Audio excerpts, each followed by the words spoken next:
Hoy tenemos el placer de conversar con Annie Brenes, una destacada escritora de literatura para niños en Costa Rica. A lo largo de su carrera, ha cautivado a jóvenes lectores con sus historias y ha contribuido al ámbito educativo a través de sus colaboraciones en diversas revistas de educación y cultura. En esta breve entrevista exploraremos su trayectoria, sus procesos creativos y descubriremos los proyectos que le inspiran en su labor literaria. ¿Qué le inspiró a comenzar a escribir literatura para niños y cómo ha evolucionado su enfoque a lo largo del tiempo?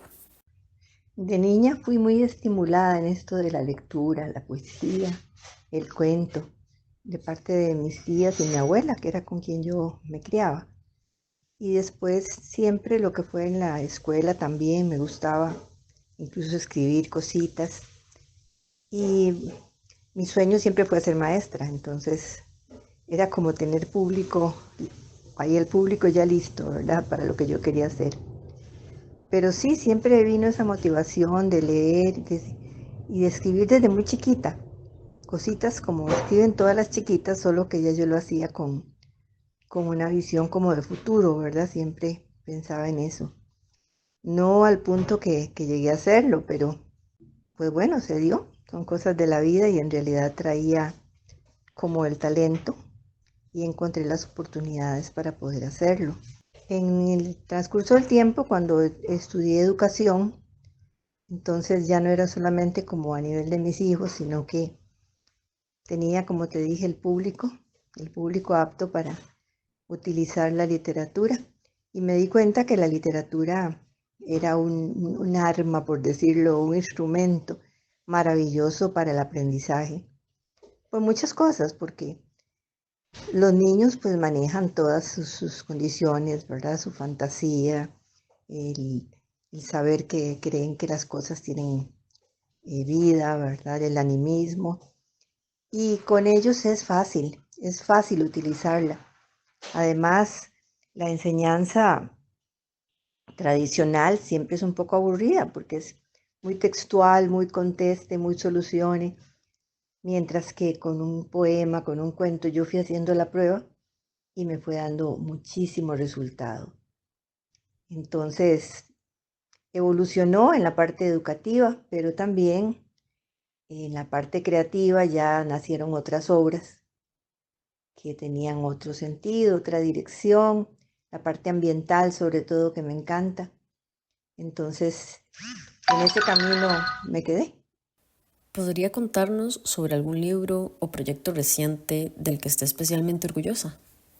Sin dejar esta parte didáctica por ser docente, claro que hay más allá de eso. Está la imaginación, la creatividad, la fantasía que los niños manejan, el escribirles para que se distraigan, para que se rían de alguna aventura que pasa con un personaje. Entonces, en estos proyectos o libros, en realidad, a través del tiempo ha habido muchos de cuales sentirme orgullosa.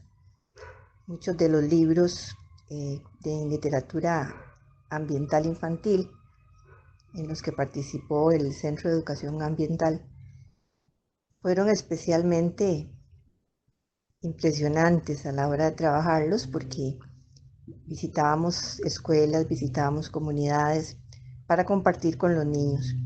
Entonces, a la vez que se divertían y hacían actividades creativas y que les gustaban muchísimo, el mensaje ambiental se iba dejando. Entonces, esos proyectos de trabajar un tema en específico, ojalá un tema actual, incluso trabajamos en una antología el tema de la pandemia y la situación de los animales, o sea, viendo el punto al revés, ¿verdad? No cómo nos sentíamos los humanos, sino cómo se sentían los animales en esa época. También me gustó mucho trabajar un tema triste. Ahí me dijeron que por qué ponía temas tristes para los niños. Bueno, los niños también sufren pérdidas y también viven con eso. Entonces hay uno de los libros que tiene que ver con una tragedia de una familia de monitos Congo, que incluso en un inicio tuvo una presentación especial porque tenía realidad aumentada y los chiquitos podían incluso tocar el libro y sentir que estaba ardiendo el incendio. Y en ese libro lo interesante fue que las preguntas de por qué cosas tristes, bueno, porque no podíamos quedarnos en la tristeza. Y el mismo libro traía luego sus actividades que nos motivaban, que nos hacían ver la realidad de una tragedia y cómo nosotros podíamos ser autores de una solución, cómo por medio de eso, que fue un incendio en el bosque, podíamos crear rótulos, actividades, juegos, canciones, donde los niños se olvidaban de la parte triste, del dolor, y con gran entusiasmo trabajaban la otra, sabiendo que eran protagonistas y que iban, en sus manos iba a estar la resolución de muchas de las problemáticas ambientales que tenemos. El trabajo en ambiental me gusta. También estoy trabajando, sí, con personas ya, o sea, de forma más personal. Cuando uno se hace grande y se hace abuelita, ¿verdad? Ya comienzan esas atracciones especiales y entonces sí, hice un libro para una de mis nietas donde se refleja ella claramente con todas sus actitudes. Y va en camino otro, que casualmente es ambiental, pero el personaje es otro de mis nietos. Entonces, involucrarlos como familia y como niños que son. ¿Cómo encuentra ideas y temas para sus libros? ¿Tiene algún proceso creativo específico que siga? Las ideas y los temas para escribir nuestros libros, o mis libros en ese caso, están a la vuelta de la esquina, al frente, en la nariz. Porque una persona para escribir, como les digo yo a los chiquitos, tienen primero que nada que ser excelentes observadores. Observar la naturaleza, observar a las personas, las situaciones, hasta de una frase que alguna persona exprese, puede salir un texto, puede salir un poema y puede salir un libro. Entonces, no necesariamente una clasificación de temas o ideas. Además, yo pienso también que cuando uno es creativo, trata de buscar lo bonito, lo interesante, lo extraordinario en las cosas que nos rodean también.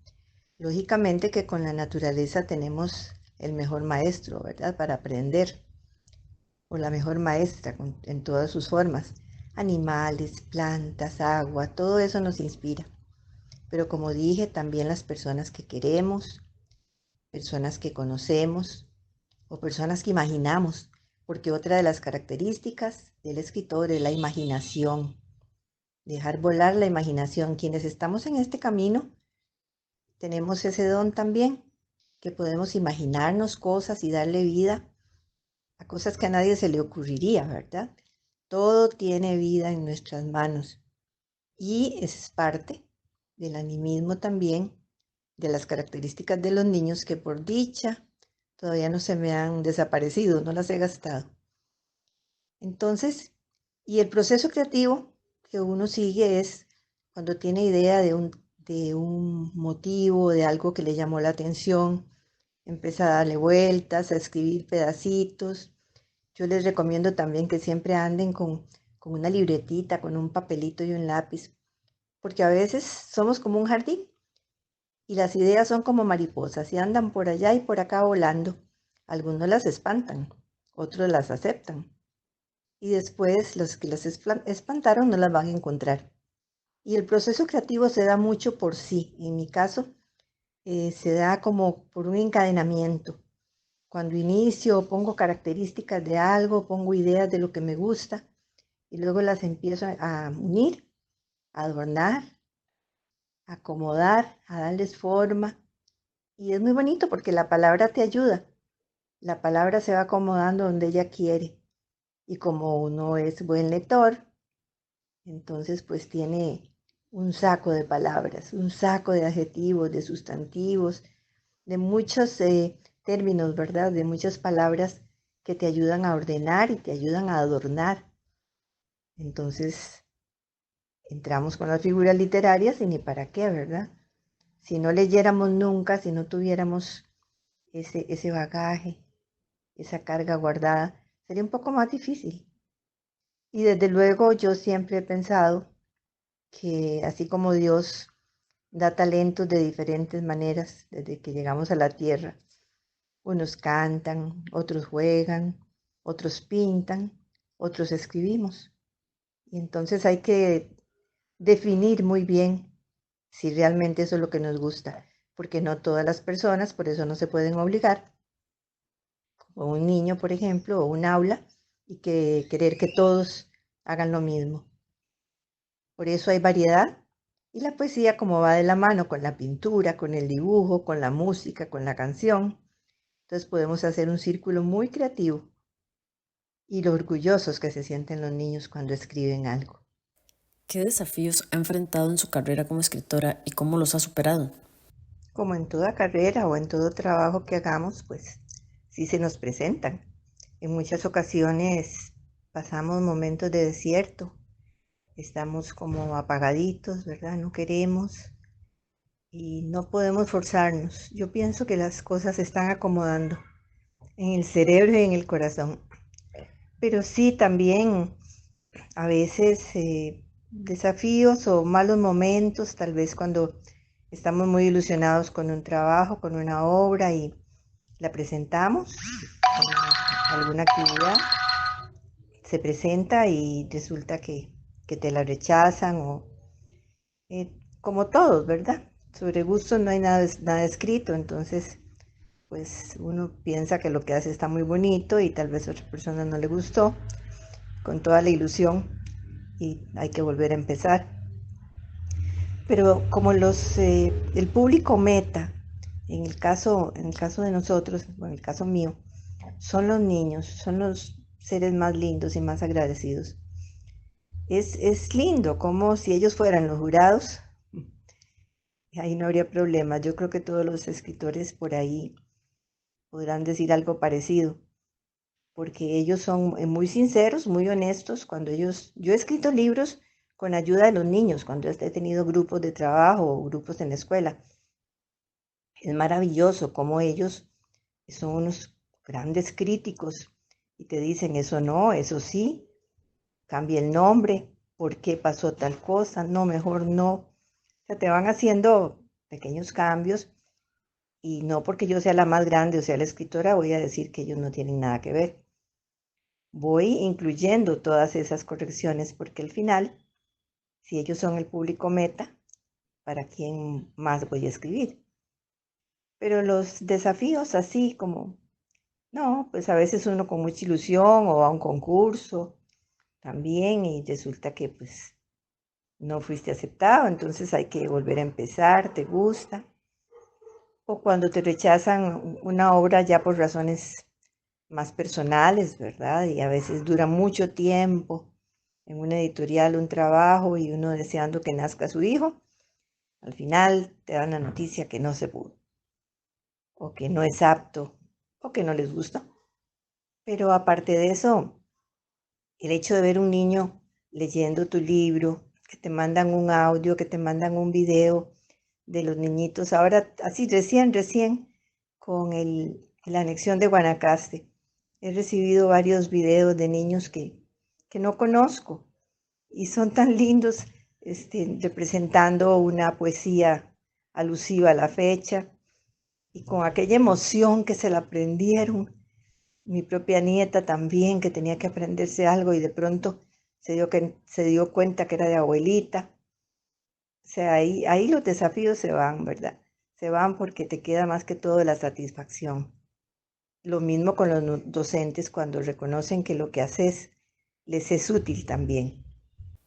¿Cómo influye su colaboración con revistas de educación y cultura en su trabajo como escritora? Las revistas, tanto de educación, cultura y otras, son muy importantes para poder difundir nuestros mensajes, en este caso nuestra literatura. Aquí en este país, por ejemplo, por muchos años existió la revista Bambi. Desde que yo estaba en la escuela me acuerdo que trabajábamos con la revista Bambi, donde recopilaban poesías y celebraciones importantes y demás. Bueno, yo tuve la dicha, aunque ya no está la revista ni la que la publicaba, pero tuve la dicha de ser publicada en Bambi mucho tiempo. Entonces, llegas a tantas manos que no te imaginas. Y después también Hay algunas revistas aquí, por ejemplo, la revista Magisterio, para la cual trabajé como 20 años, donde elaborábamos páginas con material didáctico y nos apoyábamos, siempre apoyada en la poesía, en el cuento, en alguna actividad específica que fuera fácil y que a los niños les gustara, eso era importante. Generalmente las actividades que yo publicaba ya habían sido probadas con mis propios estudiantes, entonces era una manera ya de tener más seguridad. Y después la retroalimentación, cuando los docentes te escriben y te comentan o te preguntan. Aquí sí ha habido varias revistas más. Estuvo la revista Tambor hace mucho tiempo de La Nación, con Ana Coralia, con Carlos Rubio, con Vicky Ramos y otras que no vienen a mi mente en este momento, pero a veces te piden permiso, a veces no, y es muy agradable cuando de pronto alguien dice, mira, leí un poema tuyo, mira, leí en tal revista o en tal otra. Y eso es parte, ¿verdad? Las revistas de educación y cultura también colaboran a difundir nuestros mensajes, en ese caso a difundir nuestro trabajo o nuestra creación. ¿Qué consejos le darías a alguien que está empezando en el campo de la literatura infantil? Bueno, una persona que quiere empezar en este campo tiene que verse a sí misma, revisar ese niño interno, cómo anda, pensar que va a escribir para sí misma también, porque muchas de nuestras cosas son para nuestro niño interior. Yo me río sola a veces cuando escribo algún poema que me suena divertido y que me gusta a mí, a la Ani niña. Y también que tiene que tener mucha paciencia, tiene que ir despacito, tiene que pedir ayuda, y tener personas que le ayuden a revisar sus borradores, sus escritos, no tenerle miedo a las críticas, porque hay críticas muy destructivas, pero también hay críticas que son constructivas en realidad, que son como consejos, observaciones que alguien te puede hacer sobre una palabra, sobre una rima, sobre un sentido en algo. Entonces, es bueno poner a otras personas a leer lo que uno escribe. No necesariamente vamos a tomar todos los consejos, pero por ahí una que otra buena idea nos puede ayudar a cambiar algo que no nos gustaba mucho. Y que no se asuste si al principio le dicen que no, si la primera persona que tiene que sentirse bien es el propio escritor con lo que hace, porque cada libro, cada poesía, cada cosita que sale de nuestras manos es creación nuestra. Entonces, por ahí. Y nada de copiar textos, ¿verdad? Tenemos que tratar de ser en esto muy limpios, porque a veces decimos, ay, qué bonito eso, pero es de otra persona, entonces tenemos que tener mucho cuidado con eso y probar nuestros textos con los niños. Eso es muy divertido, de ver si les gustó, si tenemos niños, si tenemos hijos, nietos, o si tenemos estudiantes, o si queremos ir a contar un cuento a alguna escuela. Se puede, se pide permiso, ¿por qué no? Y podemos ver las reacciones de los pequeños. Esto de la literatura infantil es un reto.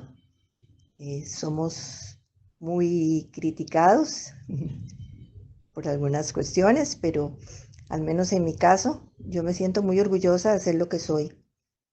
Y no hay un día, sinceramente, que no pase en que me lleve una agradable sorpresa. O un correo, un mensajito, una llamada, un encuentro.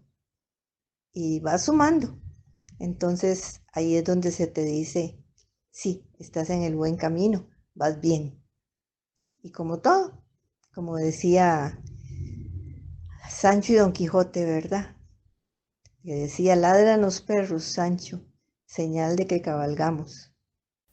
¿Cuáles son sus metas o proyectos futuros en la literatura infantil y la educación? Bueno, quisiera ser parte del cambio de los procesos educativos. Sabemos que no estamos muy bien y creo que incluso la forma de enseñar debería cambiar. Yo pienso seguir escribiendo. De hecho, tengo dos proyectos en mis manos, ya casi listos. Es un proceso largo, ¿verdad? El poder llegar a sacar un libro, y uno de ellos está formado por mis experiencias como docente, o sea, las cosas bonitas y las cosas no tan bonitas que en mi proceso viví, en ese tiempo tan hermoso pude vivir. Ahí hay experiencias vividas con muchos estudiantes, algunas positivas, otras no tan positivas, pero son las que van pintando de colores tu camino. Y seguir, y agradecida con las personas, los docentes sobre todo, que eligen en algún momento algún texto tuyo. Vi qué maravillosa estuvo la feria que acaba de pasar. Digo que así fuera todo, qué maravilla. No pude estar presente, pero me alegré igual de ver cómo los papás, los niños buscaban los libros, los escogían, ellos tenían sus propios gustos. Había tanta variedad y me llenó mucho de alegría. Yo digo, ojalá esas cosas sigan sucediendo. Y qué dicha, porque tenemos que cambiar de alguna manera. Y bueno, nosotros vamos en el camino, hemos sembrado, hemos recogido y seguimos sembrando, porque esto no termina.